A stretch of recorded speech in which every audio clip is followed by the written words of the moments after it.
തുടങ്ങുന്നില്ലേ?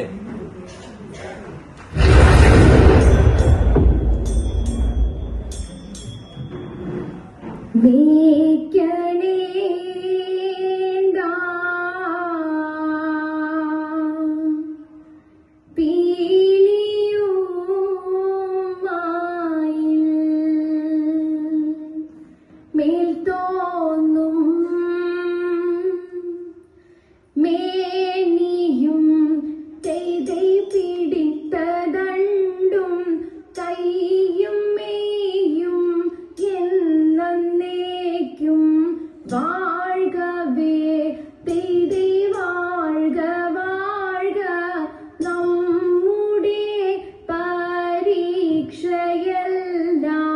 ഭൂമിമേൽ തെയ്തൈ വഴിക്കുറായി നടക്ക വേണ്ടി വന്നവരോ നാമെല്ലാം. ഈ പിള്ളേരിത് കുളവാക്കുമെന്നാ തോന്നുന്നേ. എന്നാ അറിയാമേ ഇത്? ഇത്രയും നല്ല പ്രോഗ്രാം ആയിട്ട് ഇങ്ങനെയാണോ കളിക്കുന്നേ? ചുമ്മാതെ ആൾക്കാർ പറയുന്നത് ഒരു മാർഗം ഇല്ലാത്ത കളിയാണ് ഈ മാർഗം കളിന്ന്. അറിയാമേ, ന്യൂ ജനറേഷൻ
നിനക്കൊക്കെ പുച്ഛം തോന്നുന്നുണ്ടായിരുന്നു. ഒറ്റ മസിൽ കണ്ട് നിൽക്കാനും വേറെ അതുകൊണ്ട് തലേ തന്നെ വീഴാനും നമുക്കൊരു പോട്ടത്